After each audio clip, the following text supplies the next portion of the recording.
We are tracking Tropical Storm Idalia as it gets closer to Florida's west coast. Take a look at your screen.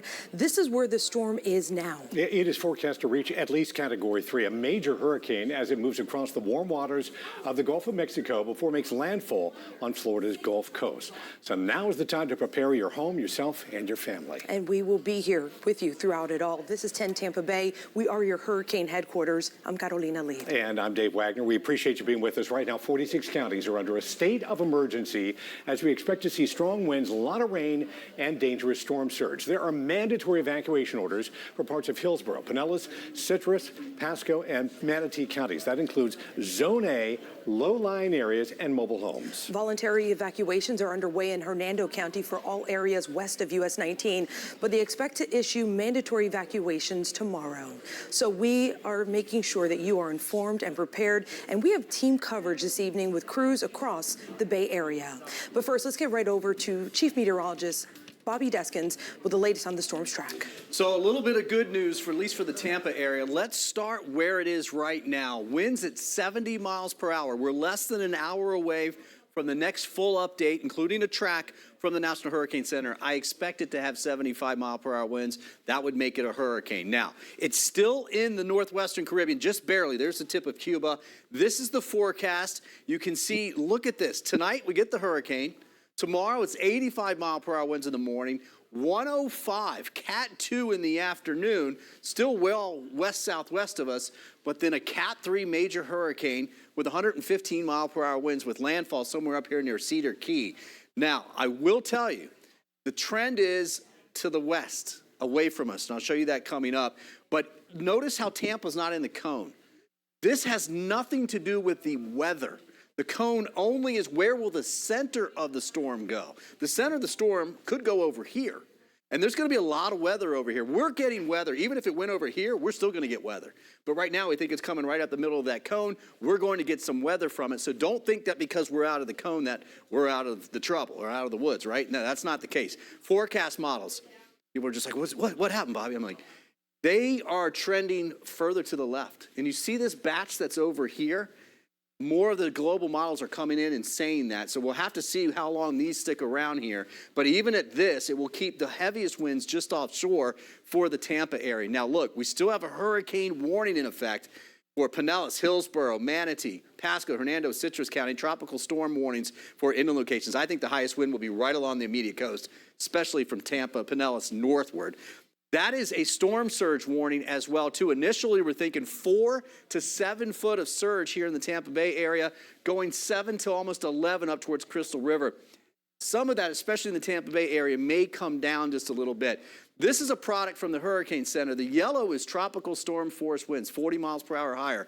That's 10 p.m. tomorrow evening. I think they'll get here a little bit sooner than that, 7, 8 p.m. or so. But notice the highest winds, the hurricane winds in red, well offshore. 60-plus mile-per-hour winds in the orange, still offshore. Those are sustained winds. We will see gusts in the 60s and 70s. But then notice by 5 a.m. Wednesday, we're starting to get the higher wind for western Pasco, Hernando, and Citrus County, and then landfall right around, just after sunrise on Wednesday morning. And you can see that's where the highest winds will be. We will see a storm surge from this. We will see some rain from this. We will actually have a tornado risk as well. So a lot to cover here, but I'll just let you say this, that I do feel a little bit better about this for the Tampa Bay area, but we are not out of the woods. We will get weather from it. So have your storms prep ready to go. By this evening's better, but you have the first half of tomorrow as well. I think storms get in here in the afternoon. If you're asked to evacuate, please do so. We're getting you away from the water, the surge of water coming up. Storm surge will be late Tuesday night into Wednesday morning. I think after midnight Wednesday, 2 a.m., 3 a.m., 4 a.m. will be the best time for those storm surge. Natalie's here. We're going to go over all of this coming up in just a little bit. Well, a storm surge like this is expected to cause power outages. So at this moment, 10,000 linemen are being staged across the state. And Governor Ron DeSantis says multiple other resources are being moved into place right now. We have 7 urban search and rescue teams ready to deploy to impacted areas. And of course, we have Florida Highway Patrol, Florida Department of Law Enforcement, Florida Fish and Wildlife. All those folks will be ready to go. So as soon as that storm passes, they will be on the ground helping out Floridians. We have 2,500 guardsmen and airmen that are pre-staged, but 3,000 more are currently being mobilized and are on the way for a total of 5,500. And right now, shelters are open in Hernando County ahead of mandatory evacuations tomorrow. 10 Tampa Bay's Malik Rankin joins us live from the Emergency Operations Center. Malik, when do the evacuation orders become mandatory? Well, Catalina, Dave just said it. Those mandatory evacuation orders will be announced for Hernando County tomorrow. And for those current voluntary evacuation orders, those impact people west of US 19. They include evac zones A, B, and C, and all people living in coastal low-lying areas. This order includes manufactured homes throughout the entire county. With evacuation orders in place, the county has opened shelters for residents who need a safe place to stay. Tomorrow it'll probably go into a mandatory evacuation because the weather's going to deteriorate quickly Tuesday as we move further into Tuesday night, early Wednesday morning. That's why we opened up shelters early to give people time to evacuate, gather their things. We have 4 shelters that are going to be opening approximately noontime today. Special needs, pet friendly, and general population. We have a list of all shelters posted on 10tampabay.com. The emergency management director says regardless of if this is your first storm or one of many you've been through, take it seriously and heed these warnings. Now, if you were in Hernando County back in 2016 when Hermine hit, they tell us this is expected to be worse. We'll be back with you in a half hour. We're here live at the Emergency Operations Center, and we'll walk you through all that goes into the planning, preparedness, and response to keep you safe in this storm. Live in Hernando County, Malik Rankin, 10 Tampa Bay. We are also keeping an eye on preps over in Pinellas County, where there is a mandatory evacuation for people living in Zone A and all those in mobile homes. 10 Tampa Bay's Aaron Parsegian has been seeing people prepare for Idalia all across the county and joins us live tonight from Bel Air. Aaron? Yeah, Pinellas County issuing that mandatory evacuation for people in Zone A just a couple hours ago, really hoping that people around this area, places that are close to the Gulf, or just a stone's throw away here in Bel Air, have enough time to heed these warnings and seek higher ground. When we're talking about Zone A and mobile homes, that's more than 100,000 people here in Pinellas County alone. And then when we talk about those preparations that have been happening throughout the day, a lot of that you're going to see at places like this. I'm going to step out of the way. There's a sandbag site here in Bel Air where people are rolling up, showing their ID, making sure they live around this area, and filling up bags of sand to protect their home. And all throughout today, we drove up and down Pinellas County today, and we saw people taking these warnings seriously, like 2 restaurant owners who began boarding up their pizzeria down on Pass-A-Grill, and others, like I mentioned, who are boarding up their home, hoping to stop water from getting in. Because I live down the street and I live in a crazy flood zone, and if it floods, I prefer not to have the water in my house, at least a little bit. The last time my house flooded has probably been about 2 years. That's the good joys of living at sea level. One thing to note, sandbags may help water from getting in, but they are no match for storm surge. That's why evacuating when you're in areas close to the Gulf like this is so important. The good news is you still have tonight and really tomorrow morning to prepare, and that's why it's important. You still see people throughout here coming throughout the night and preparing for what could come as far as those evacuations go. If you have to leave and you are told to do so, you don't have to travel out of state. You can go a few miles from your house. Just find that higher ground. Try to find a family to stay with. And if you have to at last stay at a shelter, we do have a list of those shelter locations in Pinellas County that will begin opening up tonight at 7 p.m. on our 10 Tampa Bay app.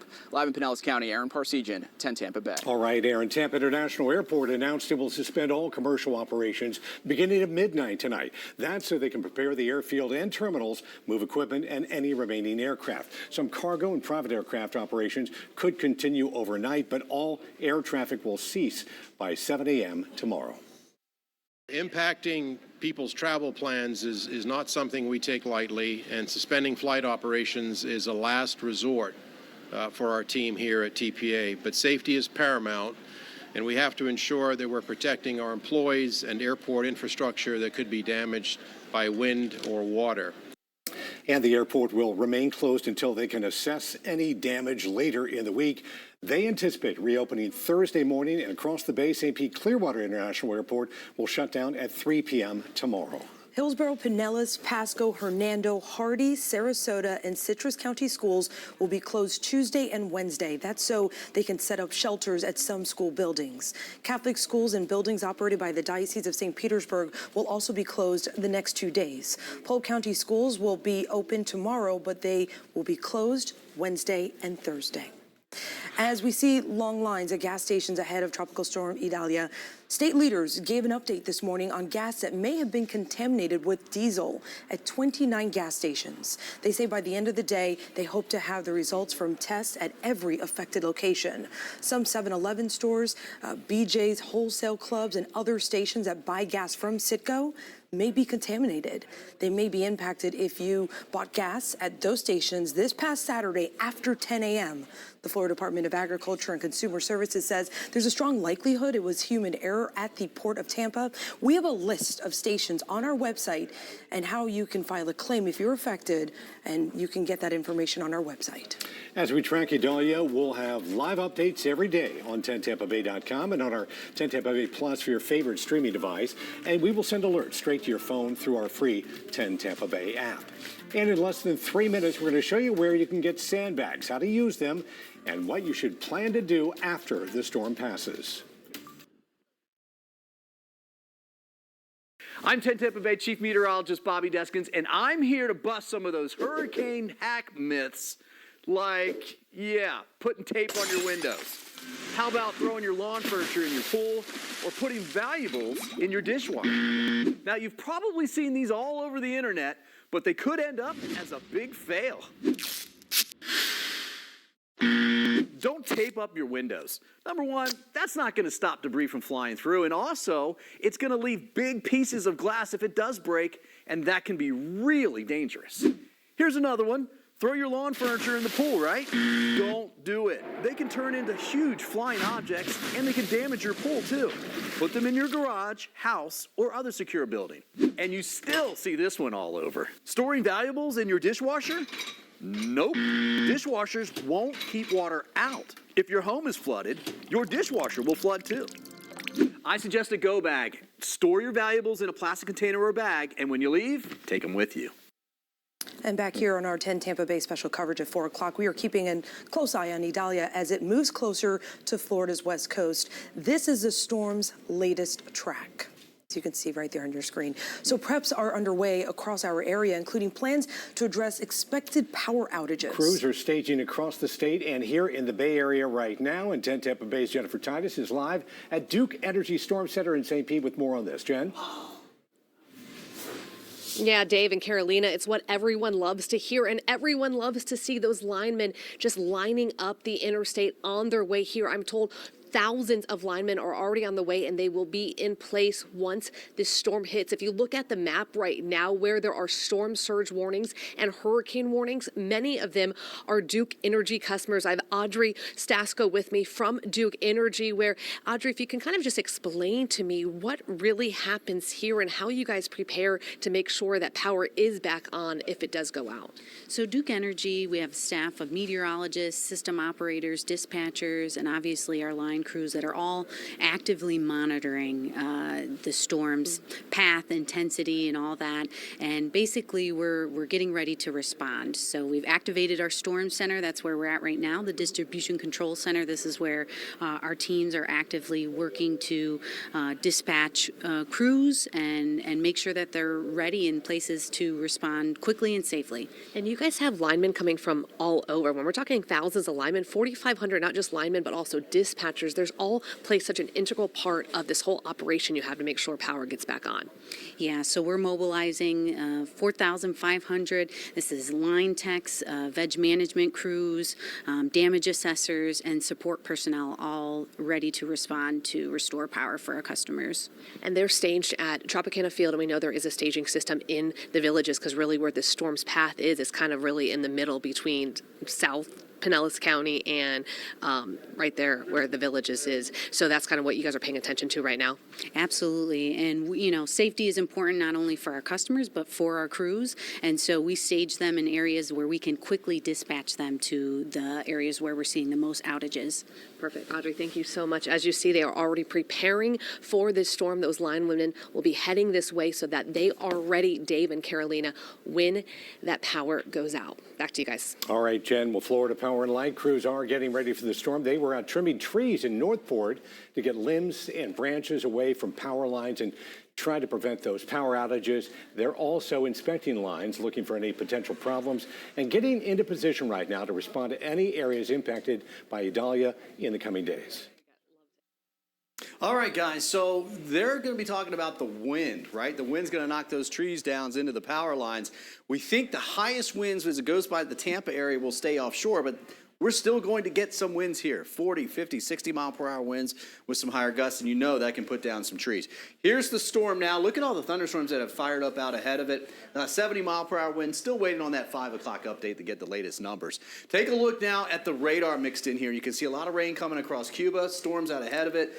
Big time thunderstorms down to our south. We'll see a few thunderstorms this afternoon, but not a whole lot of those. But we will be seeing, of course, obviously more rain getting in here tomorrow afternoon and evening hours. So here's that forecast track. You can see we basically got winds of 85 miles per hour by the time we get towards Tuesday morning, so tomorrow morning, and then 105. Cat 2 by tomorrow afternoon, and then landfall looks like it's somewhere here in the Big Bend. It's kind of trending to the west a little bit with 115 mile per hour winds. Now, all of this, I think, is going to change to a certain extent. Probably not a lot, but it would just make common sense that these numbers may change and the track will change just a little bit.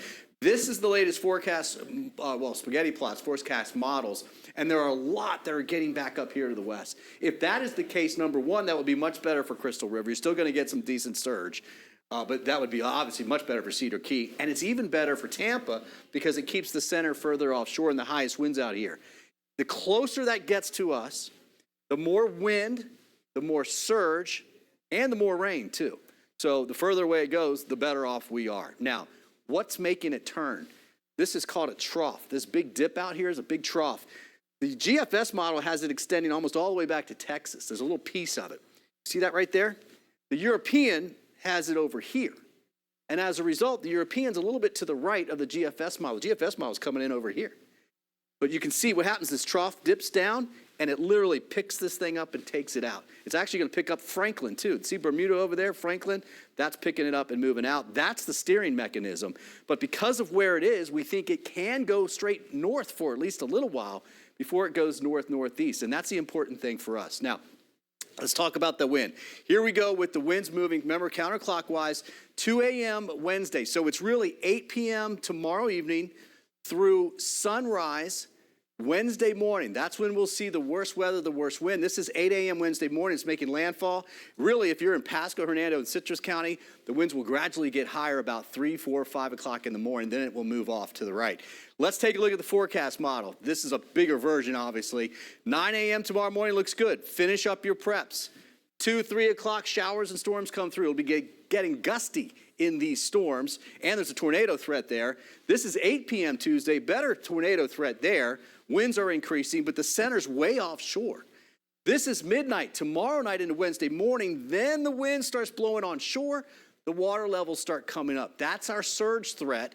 3:30, 4:30, 5 in the morning on Wednesday morning. There's the center. There's Tampa. It's still well away from us, but that's still quite a bit of wind blowing water. If the center goes closer to us, we'll get more wind and surge. If the track goes further to the west, we'll get less, and that's why it's so important for that. During the day, this is noon on Wednesday, things will be quieting down quite a bit. Here's what the winds look like, same model. You can see by Tuesday evening at 7 p.m., winds starting to pick up. Notice the center, well offshore, this is our model here. And then you go after midnight, you start to see those winds pushing onshore more.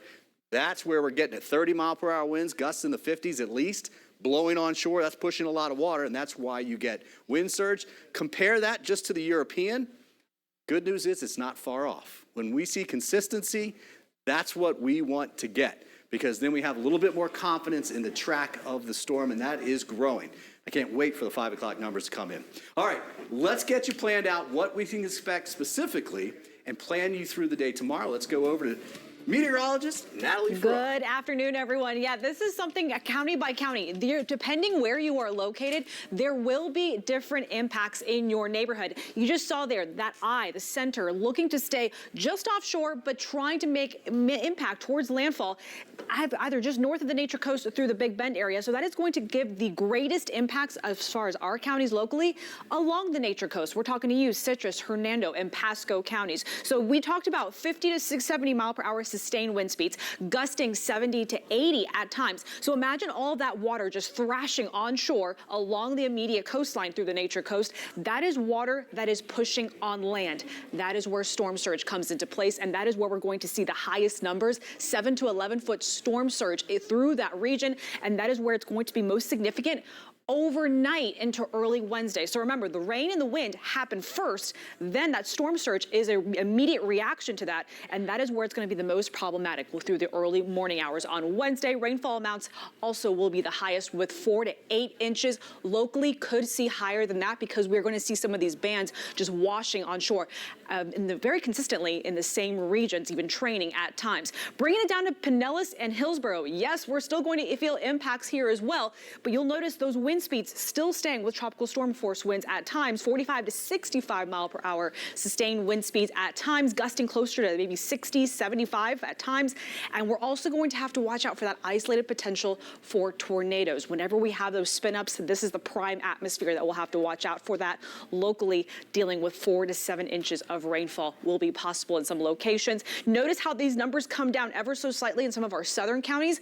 As we go inland, storm surge, of course, not an issue, but we are still going to be dealing with those gusty conditions from time to time.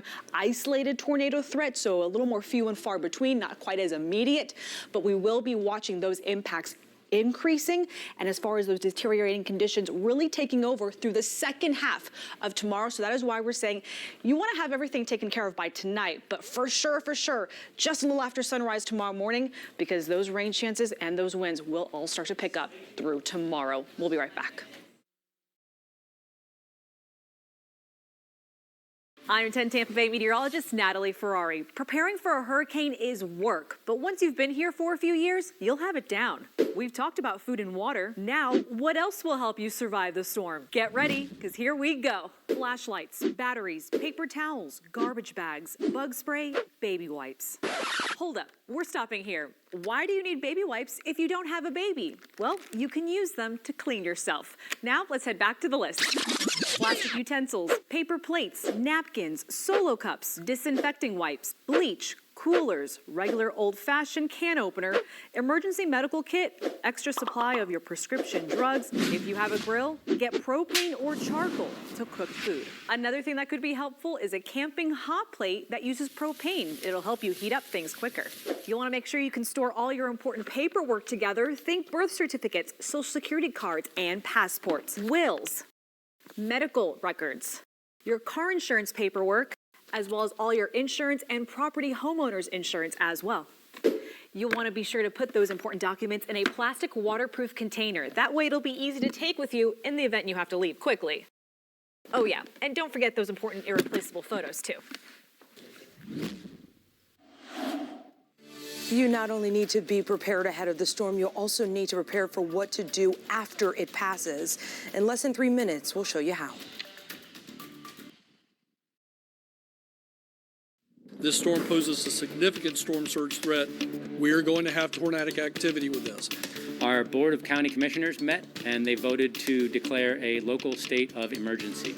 We certainly are going to strongly encourage those individuals west of 19 to evacuate. Make sure that you're looking out for your neighbors, elderly people that may be in your area, anyone who needs a helping hand.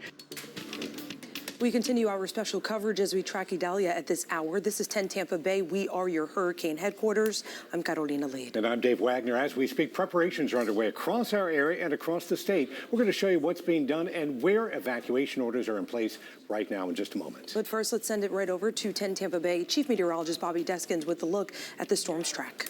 And it's still down in the northwestern Caribbean, believe it or not. It's been meandering down there, but look at this track over the latest. It's now moving to the north at 8 miles per hour, so it's on its horse. It's coming, and I do expect that speed to increase, and actually the wind speed in the storm to increase as well, too. Moisture already flowing out ahead of it. We have been flying recon in it. The NOAA hurricane hunters out of Lakeland have been in there. Keesler Air Force Base been in there. This is the G4 jet that went out and measured the atmosphere out ahead of the storm. You can see the P3 going inside the storm, finding the exact center.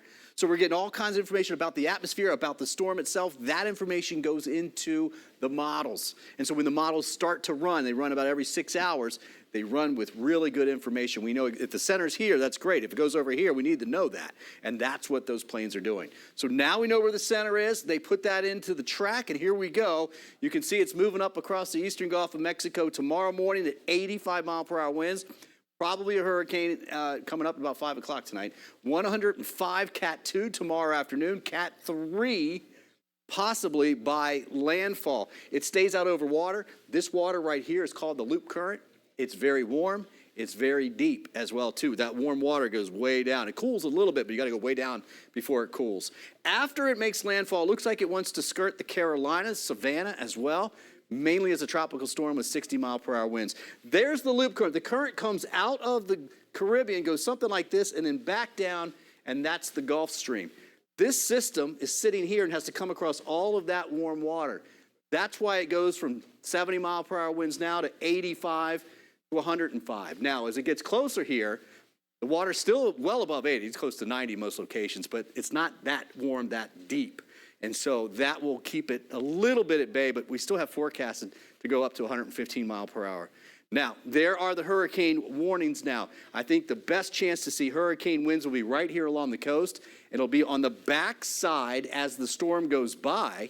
So that's 2 a.m., 3 a.m. Wednesday, 4 a.m., 5 a.m. Wednesday, wind blowing in off of the water. Probability of seeing tropical storm force winds, right? 70 to 80% chance, especially from Tampa northward. Obviously, you can see the further north you go, the better chance you're going to have the opportunity to see that.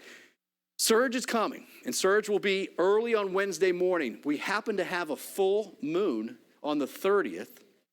And so here are the tides Tuesday afternoon, trying to come down Tuesday night, but look, the water's starting to come back up. As the tide comes back up Wednesday morning, that's the same time the surge is coming up.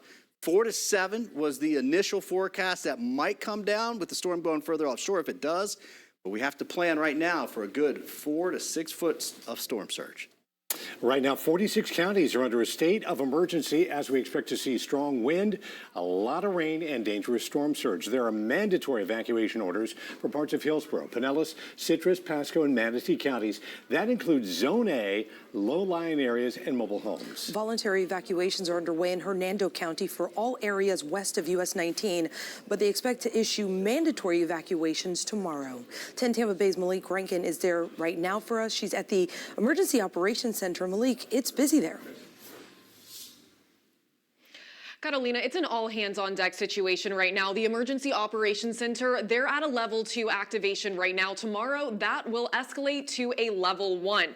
Now, all 20 of the county's emergency support functions will be in use on Tuesday, and if needed, this center is prepared to be operating in a 24/7 capacity until the storm clears the county.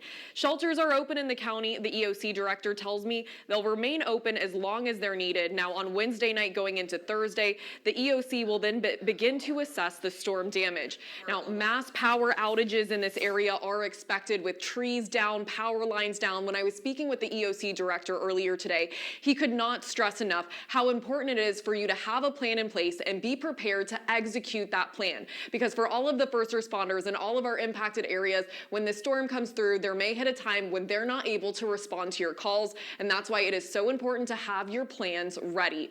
For now, reporting live in Hernando County, Malik Rankin, 10 Tampa Bay. All right, Malik, and as you stock up on your hurricane supplies, the Attorney General has activated Florida's price gouging hotline. 10 investigation of Bourne breaks down how to spot price gouging and how to report it. We see it every time a hurricane looks like it's headed our way. Reports of price gouging. I'm 10 Investigates reporter and native Floridian Jenna Bourne. The Florida Attorney General's office tells us during Hurricane Irma, shoppers reported a store in Tampa was selling cases of bottled water for $20. And when people were trying to evacuate, a Clearwater hotel increased its nightly rate as much as 65%. Yikes. So if a hurricane is headed our way and you see a price that looks questionable, how do you know if it's price gouging? Florida law defines price gouging as grossly exceeding the average price during the 30 days before the state of emergency is declared. It's illegal for businesses to excessively hike the prices of essentials like water, ice, lumber, generators, gas, hotel rooms, anything that's needed during a declared state of emergency. That also includes services like tarping your roof to protect it before the storm. And the law doesn't just apply to businesses, it applies to individuals too. So yeah, if you see someone on Facebook Marketplace or whatever trying to sell cases of water for jacked up prices, you can report them. Here's how. Download the No Scam app now, which makes it easy to file a complaint with the Florida Attorney General's office. Go ahead and save the price gouging hotline in your phone now too, 1-866-9-NO-SCAM. You can also file a complaint online at myfloridalegal.com and be as detailed as you can.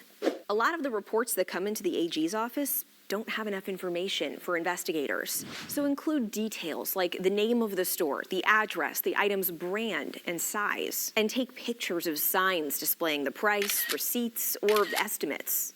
The best way to protect yourself from price gouging? Plan ahead. Get hurricane supplies way in advance. Not sure what to stock up on? Check out 10tampabay.com. And after a storm blows through, there are still all kinds of hazards that can cause injury, even death. So public safety experts are running down the list of dangers and asking people to stay alert in the days to come. 10 Tampa Bay's Eric Glasser is live now at Hillsborough's Safety Preparations Complex with some important advice. Eric. Hey, Carolina, Dave, look, there is no question that the most dangerous aspect of any storm is the storm surge. But even as the storm starts to move away, it presents its own challenges. Research shows that the death rate actually increases by 33% due to hazards left behind by the storm. So what are we talking about here? What kinds of threats? Well, emergency workers say, for example, downed power lines. Always assume they are live and avoid anything that might be touching them, like tree limbs or standing water. In fact, stay away from standing water also, especially if you don't know how deep it is. There are dangerous currents, debris, even wildlife like snakes, gators, swarms of insects. And invariably, rescue workers deal with deadly carbon monoxide poisoning, mostly from generators. Do not bring them in the house or garage. Keep them at least 20 feet away from any openings like windows or doors. I get it. You're going to want to go outside at the very least in your front yard, kind of see what your house looks like, what the neighborhood looks like, what your neighbor's house looks like, and that may be okay. But if you're met with any kind of resistance, any water, any down power lines, any limbs down, take a step back, go back in the house, stay in the house until it's safe to do so. Public safety experts really suggest not trying to do it yourself when it comes to removing debris or tree limbs. They see a lot of ladder accidents, injuries, and again, that threat of electrocution. To give you an idea of just why this is so important, when I was speaking with the folks here in Hillsborough County, they tell me that last year, after Hurricane Ian had moved out, there were 5 deaths attributed to that storm. All of them, all 5, occurred after the storm had passed. Reporting live in Brandon, Eric Glasser, 10 Tampa Bay. All right, Eric, right now we're getting a lot of questions from viewers. And Bobby, a common one is about the cone and the impacts it could still have even if you're not in it. Absolutely, because the cone, number one, it's shifted a little bit to the west, but because it's based off of just a circle for error, it's all based off the center of where they think the storm's going to be. And they're saying, hey, we think the storm's going to be here in the center, but looking at error over the last 5 years, it can move to the right or to the left inside that cone. It has nothing to do with the weather. Now, we're on what's called the dirty side, which you have more wind, more rain, a tornado threat as well on the east side. We will stay in that side. If it gets a little bit closer to us, we'll get more of that. If it goes a little bit further out in the Gulf, we'll get a little less of that. Yeah, we saw how much that can change during Ian, of course. Absolutely. Let's talk a little bit about storm surge. Ian brought a lot of storm surge and a lot of damage as a result. How does that work? It's the number one killer. Water is the number one killer. It is not rainfall flooding. People think Harvey. Like, oh, what in Harvey? I saw this. They thought Katrina. That was not that. Well, Katrina a little bit. But Harvey was rainfall. This is the Gulf of Mexico being blown up the beach into the houses. But what you don't think about here is it's the Tampa Bay waters being blown up into Oldsmar, being blown up into downtown Tampa, right? That area is very shallow, and when you get those high winds that are blowing into the bay, onto the beach, blowing on shore, it literally pushes the water. The top part of the bay gets it worse because there's nowhere else for the water to go. And the wind keeps blowing. We just don't want that much wind to blow the water. If that wind speed goes up, it blows more water. Yeah, we don't want an ocean of water on shore. Exactly. All right. Well, do you have any questions about hurricanes or preparing for one? You can text us at 727-577-8522. We'll answer some of those questions for you right here on 10 Tampa Bay, and we'll be right back.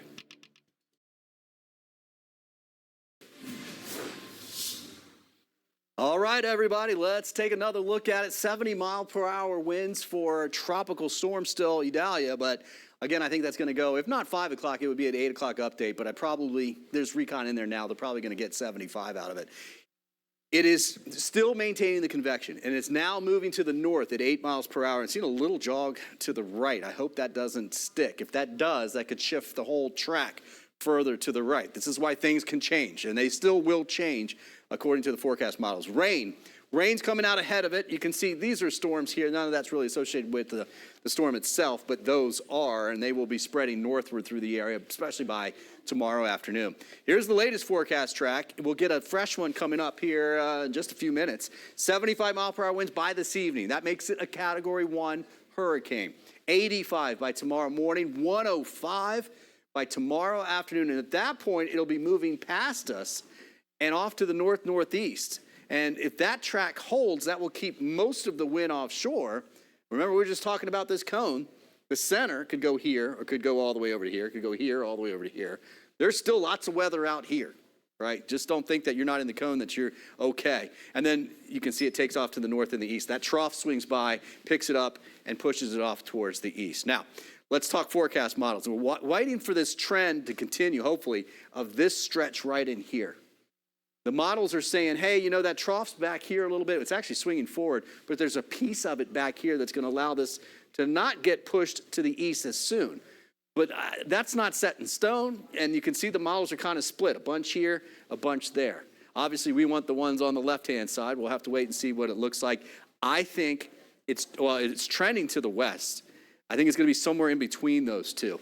There are the warnings that we have, hurricane warnings, the main ones here, Manatee County northward, except for Polk, Hardy, DeSoto, and even Sarasota County tropical storm warnings. The probability of us seeing at least tropical storm force winds, so basically 39-mile-per-hour winds to 73, 70 to about 80% chance. And I certainly think we'll see gusts, especially in the Crystal River area, well into the hurricanes. We're talking 75, 85-mile-per-hour gusts there, less as you move to the south. Timing, winds already in here by tomorrow afternoon, really in the evening, 7 p.m. Tuesday. 35, 45-mile-per-hour winds start up, higher gusts. This is 2 a.m. We're really starting to see the winds pick up, but look where the hurricane force winds are. The red that you see there. They're offshore, yeah, Cat 2, but most of that wind's right around the center. This is when the winds really get going, especially along the coast. If you lived here during Irma went right up the spine of the state, right? When it was coming up this way and it got over Lakeland and just to the north, that's when the winds were coming here. That's when we saw our highest winds, the backside of the storm was over land. So certainly Wednesday morning, 3 a.m. through about 9 a.m., it's going to get windy. Especially if you live right along the coast, that's when we're going to get the highest winds, and that will coincide with the surge as well, too. Unfortunately, that surge starts in the overnight hours. There's the surge warning. It goes all the way up and down the coast. Still thinking 4 to 7, although that might be a little bit on the high side for the Tampa Bay area if the storm tracks further offshore. But 7 to 11 for Citrus County.